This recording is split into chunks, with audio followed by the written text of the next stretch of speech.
Ôtez pas tous, bien-aimés frères et sœurs. Monsieur Zelensky vient d'annoncer qu'il a créé une grande industrie de défense.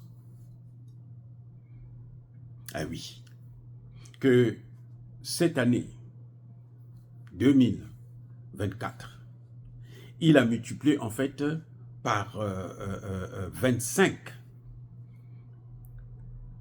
la fabrication des obus, des munitions.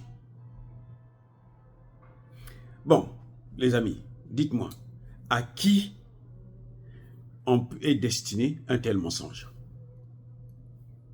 C'est à nous ou c'est à lui-même? Il se ment lui-même. Ou c'est aux Ukrainiens? Il a fabriqué plus de 25% de munitions, d'obus et autres. Mais pourquoi il parcourt le monde entier pour chercher des munitions? Donc il est en train de jouer avec le monde. Il a l'argent, il a les moyens, il a l'industrie, il a les hommes. Mais pourquoi il embête tout le monde? Il n'a qu'à faire seulement sa guerre. Le monde veut travailler, veut vivre, veut coopérer, veut commercer. On ne peut pas nous dire des choses qui n'ont ni tête ni queue pour nous divertir. Non, on n'est plus là. On n'est plus là. Je vous ai dit depuis hier que Vuhledar, c'était l'une des plus grandes forteresses de l'Ukraine. Et Vuhledar, là, c'est la capitale de la route principale d'approvisionnement de l'ensemble du Donbass. C'est le centre du chemin de fer de l'ensemble du Donbass, qui relie le Donbass et Kiev. Donc Kiev, là, s'il n'y a pas Vuhledar, même le chemin de fer, c'est un problème. C'était par là que les Russes aussi pouvaient s'approvisionner. Et c'est en bloquant, en paralysant, neutralisant, contrôlant le chemin de fer, depuis Vuhledar, que la Russie avait du mal à faire tomber cette forteresse. C'est vrai que le bataillon qui tenait Vuhledar, c'est l'un des meilleurs, hein, le 72e bataillon, c'est l'un des meilleurs de l'Ukraine, parmi les forces spéciales. Mais ils avaient l'avantage d'être dans un lieu stratégique. C'est tombé. Zelensky ne vous parle pas de ça. Lui, ce qui l'intéresse, c'est aller rencontrer des hommes d'affaires du monde entier pour leur dire que nous sommes prêts à continuer la guerre avec l'argent des Européens. Et ces Européens-là, fougueux, dans la misère, ils dépensent l'argent qu'ils n'ont pas. Ils cherchent maintenant de plus en plus à venir envahir l'Afrique. Voilà le vrai problème. C'est pour ça que moi, j'en parle. Sinon, moi, je m'en fiche éperdument. Croyez-moi, je m'en fiche éperdument. Surtout depuis que j'ai appris que l'Ukraine est en train de soutenir les terroristes au Mali, dans le Sahel. Pour moi, je m'en fiche, je m'en bats les couilles que l'Ukraine tombe, que la Russie... Ça ne me regarde pas. Parce que j'ai mes problèmes à moi. Mes problèmes, c'est l'AES qui doit être libre. Le reste, là, ça ne me regarde pas. Parce que ceux qui nous empêchent d'être libres, ce sont les mêmes. Vous voyez, donc je crois qu'il y a un problème sérieux avec ce type. Monsieur Zelensky devrait revoir sa copie. Je vous ai dit dernièrement que le journal, le New York Times,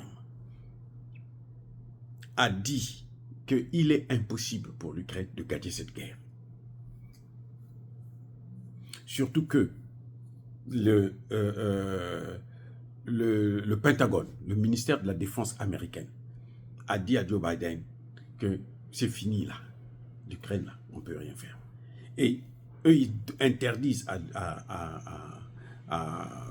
Biden de autoriser, de lever les restrictions. Et ils ont précisé d'ailleurs que même si on lève les restrictions, ça ne va pas changer le cours de l'histoire, de la fin de cette guerre, de la victoire de la Russie. Ça ne va pas changer ça. Ils peuvent frapper en profondeur, ils vont faire quelques dégâts, mais ils ne peuvent pas gagner cette guerre. C'est fini déjà. Et d'ailleurs, il leur manque des hommes. Vous voyez. Donc, je crois que M. Zelensky, il peut repartir faire la comédie. C'est mieux. Parce qu'il sait très bien faire la comédie. Il est venu aux États-Unis. Son plan de victoire n'a pas été reconnu, n'a pas été accepté. Les services de renseignement américains ont informé au président américain que ça là, c'est du bidon. Il n'y a rien à retenir là-dedans. Et lui, il continue à les faire, hein, entretenir un narratif pour je ne sais pas quoi, alors qu'il y a un peuple qui souffre. Quand un peuple souffre, les dirigeants de ce peuple doivent quand même avoir un peu de décence, de remords, pour se dire, bon, nous avons fait des choses, ça n'a pas marché, qu'est-ce qu'on peut faire pour que ça puisse marcher, pour que ce peuple-là puisse être content? Voilà ce qu'on attend de Zelensky. Et ce qui peut marcher, c'est seulement les négociations, que lui, il refuse. Et lui, qu'il refuse. Il pose des conditions. D'ailleurs, il y a une loi.